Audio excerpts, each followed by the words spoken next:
facility which has independent villas, rest home, hospital and dementia level care. I'm an occupational therapist, and I think I'm probably the only OT in New Zealand that does manage a unit, so I am very honoured to be an OT managing a dementia unit. I qualified as an OT in England in 2000 and worked for the next 9 years in older persons' mental health services, where my focus was on maintaining people in their own homes and supporting their families. And I worked in a day hospital, so people with diagnoses of dementia, Alzheimer's, and also functional mental health problems came in for the day. We did a variety of assessment and treatments, did lots of home visits and visits out into the community. Sprott House gave me the opportunity to be their facility OT initially, and I did that role for a year. And then the manager of Duncan Lodge left, so they asked me to become the manager. And I'm very, very thankful to my managers for giving me that opportunity. The clinical services manager, who unfortunately is not here today, and the general manager had a clear vision on what they wanted for Duncan Lodge, and that was to replicate normal daily living as far as possible within a safe, comforting environment while maintaining a high level of care. Sprott House had also adopted the Spark of Life approach, so I had been asked to implement this as well. And when I first took over managing Duncan Lodge, the model of care, I feel, was a very medically orientated model of care. And with my experience as an OT and the vision now being to replicate normal daily living, I knew this was something that needed to change and change quite quickly. And to truly incorporate the Spark of Life approach into the unit, staff ideas and practices, family involvement, and environmental changes also needed to happen to enable residents to maintain their independence. If I'm talking too quickly, tell me, sorry. So what I did is I undertook training sessions with staff on the Spark of Life approach. So the staff were fully informed of how we wanted Duncan Lodge to be.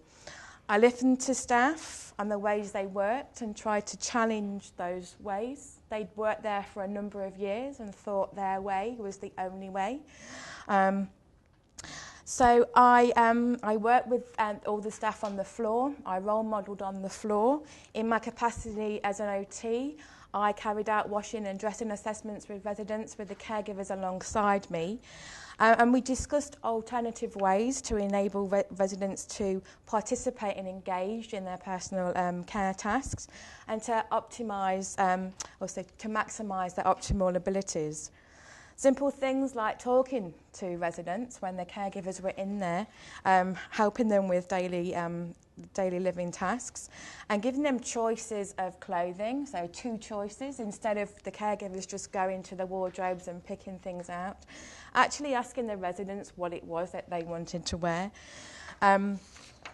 And I also educated the carers on actually sequencing tasks, so the residents could still be involved in kind of getting washed and dressed themselves, just with a little bit of support and prompting. I also spoke to staff about their cultural beliefs, and from this I could understand more about where the staff were coming from when they were caring for their residents. Some of the staff's focuses was to make sure the residents were washed and dressed and warm and fed. I took this on board, but I also spoke to the staff on how we needed to think about what was important to our residents. Had they always been up, washed and dressed by 8 o'clock in the morning, or did they like to get up and walk around in their pyjamas until lunchtime? I asked the staff to put themselves in their shoes. I also did activities with residents so staff could see how they could make a difference and that residents were able to engage in activities if they were meaningful to them.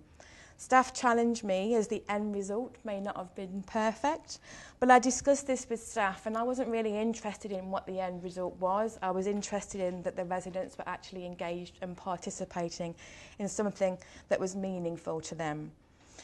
I also developed rummage boxes and baskets and left them around the unit. I left linen out so the residents could fold it if they wished and left magazines out for residents to look through. Again, staff challenged me because they thought that everywhere looked untidy. But I just kindly reminded the staff that we were trying to replicate normal living. My house is not tidy.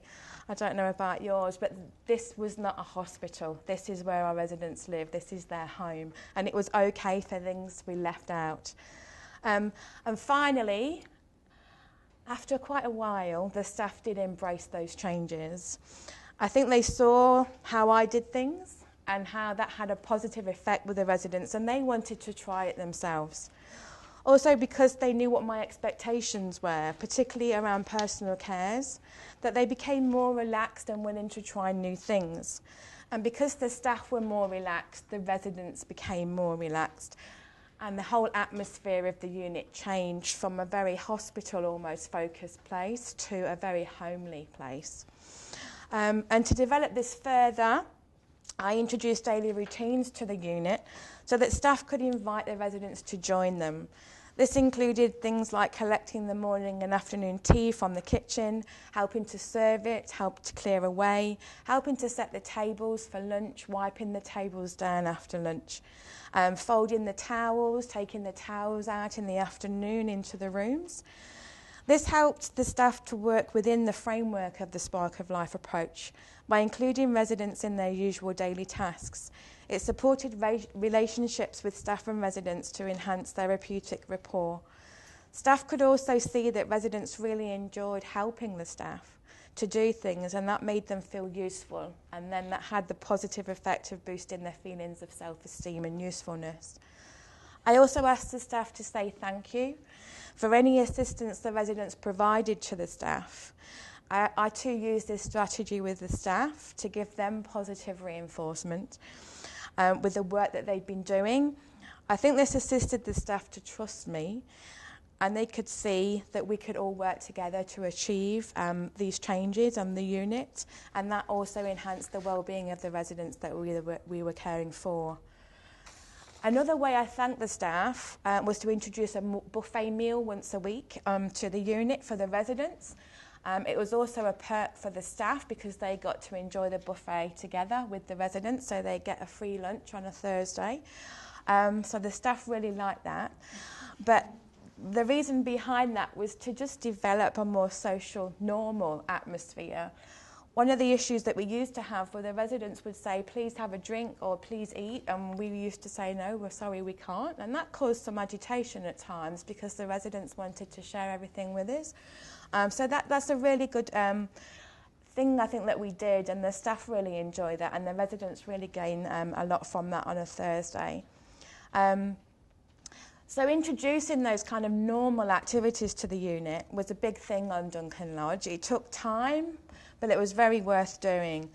So now I actively encourage the staff to sit with the residents in the afternoon, have a drink with them, grab a cup of tea, chat about life, look through magazines, go out for walks, go into the community.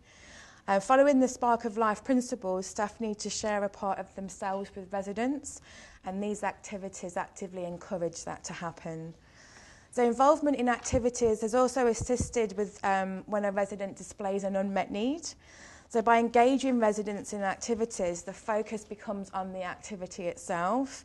Afternoon activities, especially before dinner time around 5 o'clock, have assisted to support residents who become unsettled and want to leave the unit. Similarly, if a resident wants to go home in the afternoon, staff will take the resident for a walk around outside in the garden into the grounds of Sprott House, and then invite them back for a cup of tea, or please come and join us for dinner. There we go. So when I first took over at Duncan Lodge, I spent a lot of time speaking with the families to introduce myself, but to also develop the relationships with families, because I think that's so important. It enabled me as well to understand what the expectations of the families were when their loved one came to live with us at Duncan Lodge. Most families expressed a wish that their loved ones continue to participate in activities. And I see the family members have been a really useful resource, and I wanted their knowledge to be shared with the staff. So we developed a life history profile, and all new residents, families are requested to complete this before admission. And this gives us information such as likes and dislikes, past occupations, what that person may not like to do, what they like to do, any sensitivities, their normal routine now. And then I pass that information on to the staff, so we can hopefully, the settling in period hopefully can be smoother, because we have the information, the tools that we need as staff to kind of promote those interactions and that reminiscence at a very early stage. And developing the good communication with families and having an open disclosure policy, I feel is quite vital really when you run a dementia unit. I feel the families prior to admission, I meet with the families prior to admission to discuss the process. If I have time, I do go and visit people at home or in hospital, so they can I can meet with them as well. Because it's really important to find out about that person before they are admitted to us, so it's not a shock to us on the first day, and it's not such a shock to the families or the residents. Sometimes they know, sometimes they remember my face. The families obviously have also made that contact. Okay. So I'm just going to talk about the environmental changes that we made to the unit. So Duncan Lodge is a purpose-built unit, and it was opened in 2010.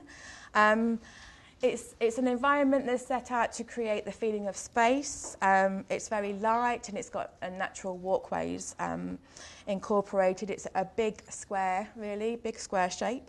It's very bright and spacious, even on a dull day. It's really quite bright environment to be in, and it has a big glass pavilion in the middle of the unit.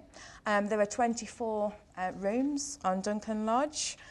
All have their own en-suites, and we encourage families to bring in pieces of furniture that may have significance, and photos and pictures that we can pop up in the room. Again, just to try and create that feeling of home, to have that homely atmosphere around somebody and have things around them that they may recognise and are familiar with. The dining room for Duncan Lodge used to be at the very front of the unit, so when you walked in from outside, you were hit with the dining room.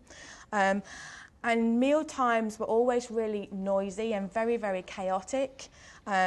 Where the dining room was, it was the main thoroughfare, so every time somebody came into the unit, residents would stand up, get quite unsettled, and then the staff would have to work hard to distract them to come and sit back down and try and eat something. So we knew that that wasn't quite right, that space wasn't working. So what we did was we changed the dining room from the front of the unit to the back, and the living space was at the back to the front. And we also created little pod areas, within the living space, so that we created separate areas within one area. The living room became 4 different areas, so families, when they came in and visited, could choose where they wanted to go. And since those changes happened, myself and the staff have always noted that meal times have become much more sociable and less chaotic. Residents sit down for longer. They may eat more of their meal than they did before, but they also initiate conversation with each other. And after meal times is finished, residents choose to stay and look at the lovely view they have. I think it's over Nio, I'm not sure.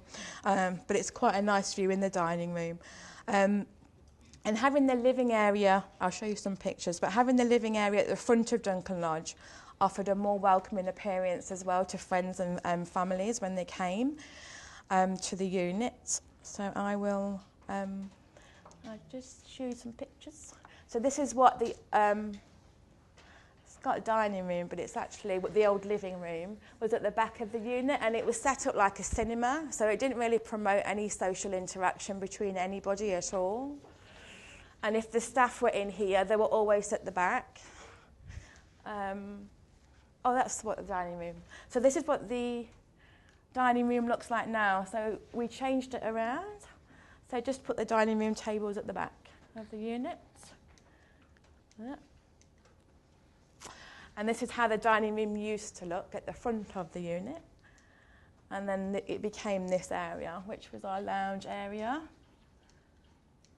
Sorry. And these were the little pods, the little spaces that we created within the big lounge area. I don't know if you can see them. And we put magazines out now for everybody, books, towels, bits of material for people to feel and fold. And we moved the fish tank so it became more of a creative... The fish tank used to be outside my office, which is not inside the unit itself, so it was a bit of a wasted opportunity. So it's now become another focal point. And some residents really love just to sit there and watch the fish, which is quite relaxing. We also we're currently upgrading our outdoor space. So when the unit was built, I think the outdoor space wasn't really utilised. It was more of a risk to the residents than a place to enjoy. So now the garden's a work in process. And it's another room for the residents, so they can choose if they want to be inside or outside. So this is what the garden used to look like, just here. It was quite a falls risk. Staff had to be in the garden whenever a resident wanted to go out. So again, to enable that independence and promote choice, if a resident wanted to go outside, they could only really go outside if the staff had got time to take them outside. So what we did was we got rid of the big concrete plinth and we put some French doors in. So now, on the nicer days that we have in Wellington, staff open those doors up in the morning and residents can be in or out. We've got the washing line in, again, to promote normal activities. We've got a herb garden here for the senses. And I think we're hoping to get barbecues and outdoor furnitures again so we can have barbecues with staff and residents and families, etc. And so it's quite a nice space to be now. There we go. So enabling residents to participate in meaningful and purposeful activity is one of the main aims we have at Duncan Lodge. And that's why we get the life profile before admission. And that just helps us to individualise activities for residents as well. It also highlights if some residents may not be comfortable in group situations so that they will benefit from more one-to-one activities. And in my experience, most residents want to feel useful. And that is why staff are encouraged to invite residents to assist them with those daily routine tasks. And knowing what the individual residents' needs are also enables staff to plan their time more effectively and respond to residents' unmet needs when they arise. Activities to be effective need to have an aim and also a meaning for that person. That's why I believe to enable independence, we as staff need to really get to know the residents. So a good therapeutic rapport can be built and staff and residents can work together. If residents feel that they are still useful, this can aid well-being and residents hopefully feel they still have a purpose in life. If used correctly, activities can assist residents to have more control over their lives and make informed decisions on how they spend their time. I'm just going to talk a little bit about the Spark of Life approach. So the Spark of Life approach, I don't know if anyone's heard of that or used it before, but it's built upon 3 core principles.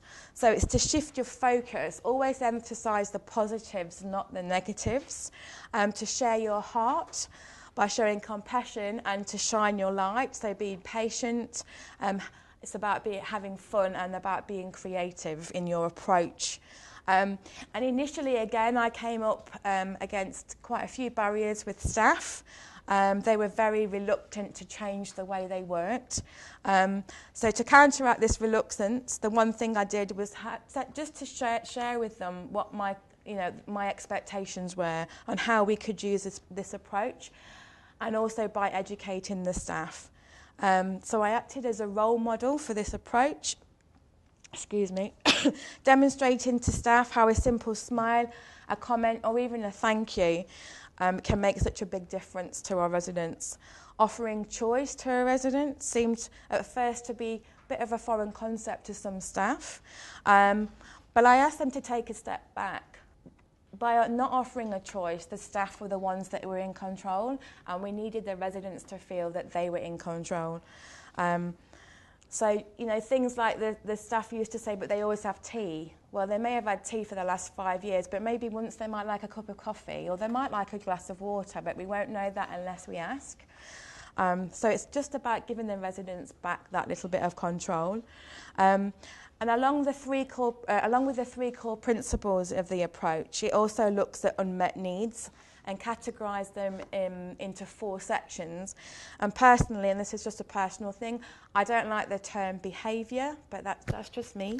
I feel that our residents are demonstrated an unmet need. It's something that it's the way that they can express to us that something's not right, and it's down to us as staff to try and find out what that trigger is and what's wrong. And within the approach, of the Spark of Life approach, it's about staff not having judgments about residents when they display an unmet need, because if we judge somebody, then we have no compassion for that person anymore, and we've labelled that person. The Spark of Life categorises unmet needs into 4 areas, and that's physical, social, environmental and emotional. And it gives staff ideas on what triggers for an unmet need may be. So by giving staff that information, they had to try and think about what the triggers were. So if the resident's too hot or cold, hungry or thirsty, they may need the toilet. Are they comfortable in a group setting? Is the environment too bright? Is it too noisy? Has the resident done anything today that's made them feel useful or purposeful? It gave the staff became more empowered to use their own initiative to try and attempt to find what the triggers were for the unmet needs. And that in turn then benefited the residents that were on the unit as well. And by integrating the approach, it's also seen the use of antipsychotic medication decreased. Antipsychotic medications, I know we've talked about them a lot, I believe do have their place, but they're used as a last resort on Duncan Lodge after we've trialled all the different coping strategies, as some of them I've just spoken about. And also by using these strategies to work out what the unmet needs are, we have decreased the amount of antipsychotics used for individual residents, and in some cases we've managed to stop them altogether. So I think that's beneficial for residents, families and for staff as well. And within this approach, staff have to be creative with their approaches to resident care. One of the examples I usually use when I do the training with staff is that lots of residents like to walk around and pick things up. And I always give the example of the roster or the allocation book that's usually left out on the nursing station. What I used to see was, a resident would walk by and pick it up, and then you used to see a member of staff running towards them, no, you can't have this, which would immediately, the resident would then become quite defensive, get agitated. You may get a verbal outburst. Sometimes you may get an arm that came up. So I asked the staff, why are you doing that? Because they shouldn't have it. So I used to say to them, well, who left it there in the first place, To me, it's not a big problem. We shouldn't be leaving things out. And the way I kind of was creative was if a resident has the roster or the allocation book, it's just to simply say, thank you so much for finding that for me. I've been looking for it for ages. Do you think I could have a look? And usually I just get the book back. And it's not a problem. I said thank you. I made the resident feel good about themselves, boosted their self-esteem, and I got the roster back to put away. So that's just one way that we need to be creative in the approaches that we use. And the approaches within the Spark of Life approach, you have to make every interaction you have with a resident a positive one. So we never focus on the negative things. Make every interaction an opportunity to boost self-esteem. A simple comment like, what a lovely top you're wearing, can immediately bring a smile to somebody's face. It makes them feel good. The Spark of Life approach, when we use it on the unit, staff have now become a lot more relaxed in their approach. And they now offer residents a choice of clothing, food, drinks, and time to get up in the morning. If a resident wants to lie in bed till lunchtime, that's fine. This is their home. We'll just keep going in and asking them if they want to get up. If they say no, fine, we'll take them drinks in. But it's not a problem. And because staff are more relaxed, residents are now more relaxed. So adopting the principles has helped staff to think about residents on an individual basis and to see past the memory problem and to see the person. By giving staff time to spend with residents and drink and chat, this has given staff the tools to be creative with their approach and identify the causes for unmet needs as they know the residents really well. Staff can also give residents information to make informed decisions to give residents back some control in their lives. As I said before, when I took over as the unit manager, the emphasis of care appeared to be on physical health status. It seemed to be so important that the residents were washed and dressed and had substantial food and fluid intake. There was very limited social interaction with residents and staff, and any unmet needs displayed were always due to the dementia. This was an area I really wanted to change. Although I realised that physical health is important and food and fluid intakes have to be observed, it's only a small part in the care of our residents. Social interactions and well-being are what I feel should be the main emphasis. And to really change the model of care within the unit, I again spoke to our clinical services manager about the use of long-term care planning. The long-term care plans that were currently used were very much focused on physical health, and they weren't really individualised to our residents. And to truly implement the Spark of Life approach and enable independence, I knew this was another thing that had to change on the unit. So the clinical service manager started to find alternatives, long-term care plans that we could use on Duncan Lodge. And the one we adopted was the basics biopsychosocial model of care. And this model assists staff in planning care for residents and supports remaining abilities and caring relationships. BASIC stands for biological, activities of daily living, societal, interpersonal, creative and symbolic. So now each resident has a lifestyle plan that's individualised to them. The lifestyle plans are written for the caregivers so they can clearly see what the goals and approaches are for each resident and how these can be maintained. Families are involved in writing their lifestyle plan and they can make any alterations if they wish. I write the lifestyle plans, so they're quite OT focused, but I have input from the registered nurse as well, and we kind of share that responsibility together. The lifestyle plans are written in a way to maximise activity and suggest ways for caregivers to enable independence. It also clearly states what residents enjoy doing and what activities residents may benefit from attending. It recognises the principles of the Spark of Life approach by suggesting strategies to enable residents to make informed choices, maintain current skill levels, care for others, promote autonomy, and attempt to foster an environment of love and belonging, and of course maintain independence. So our lifestyle plans just look like this now. So these are the headings that they come under the biological. So the biological is basically the physical health. All the physical health issues that may be going on are included in the biological, and that's the only place really that they're included in. Activities of daily living is about what the resident can actually do at this moment in time and how we can support them to maintain those skills and maintain their independence and participate in their activities of daily living. Societal is about how can we maintain that person's self-identity, what can we do? And that's how it kind of the format, what it looks like. So we have a concern, but we have a strength, so what the resident can do now, a goal, what we're aiming for, and the approaches that we can hopefully maintain those goals. And the interpersonal is that need for people to connect with others. What can we do to initiate or maintain that sometime to support social abilities and confidence? Creatives about enabling the resident to express themselves, activities that they may like to do, to benefit their decision-making skills as well. And symbolic is about their beliefs, hopes and values. It's not just if they attend church, we make sure they go. It's about what makes that person them. Have they got any cultural beliefs that we need to uphold? This will all go in this section.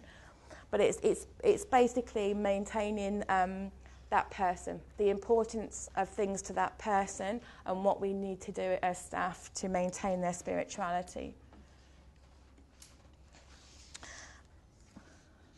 Okay. Sorry. So another, oh, sorry, and that's just what the other bit looks like. We're not quite there yet, but I've not got another slide for this bit, sorry. So I'll leave that up, if that's okay.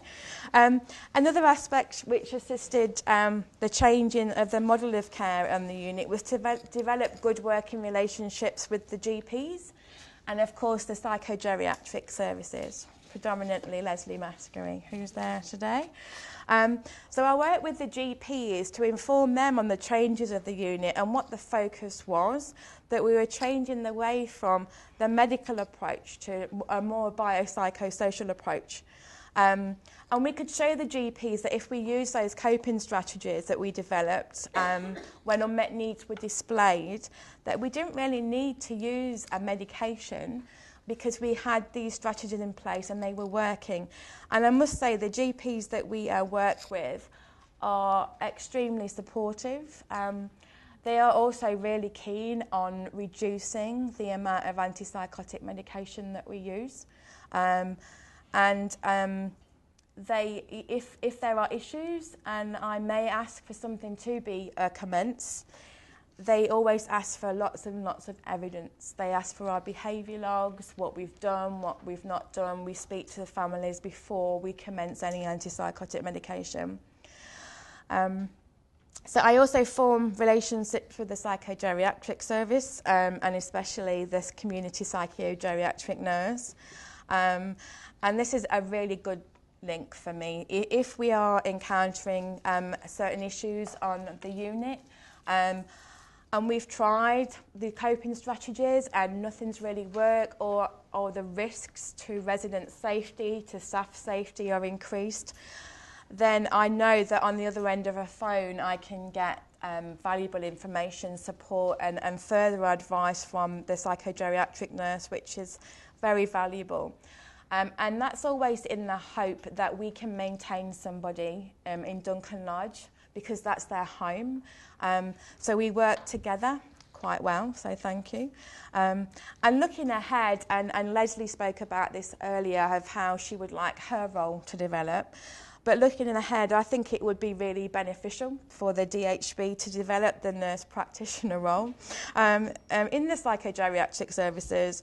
And as we said earlier, not just for Duncan Lodge, not just for stage 3 units, but for residential care, all levels of care, you have people with dementia.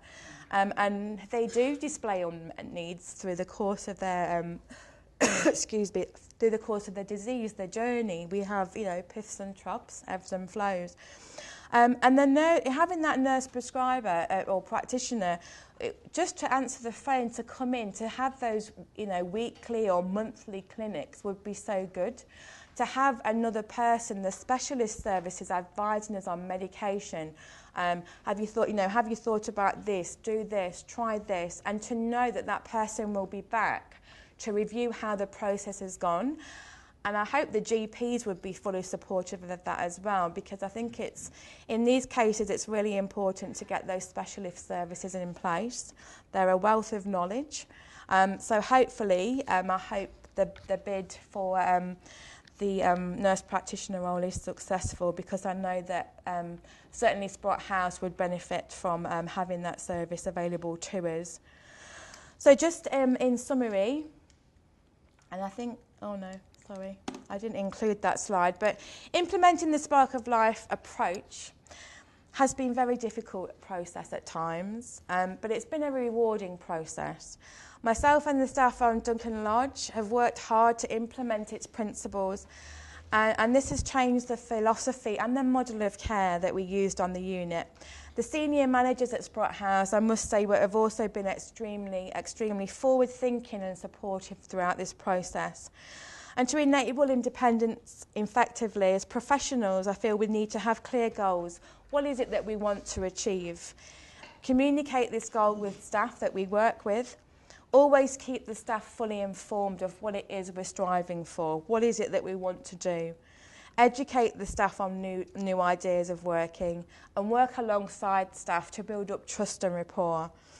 Integrate person-centred care principles into work practices and enable staff to see past the memory problem and to see the residents. Have open lines of communication with families, the GP and psychogeriatric services. Focus on engaging residents in meaningful activities to maximise function and optimal abilities.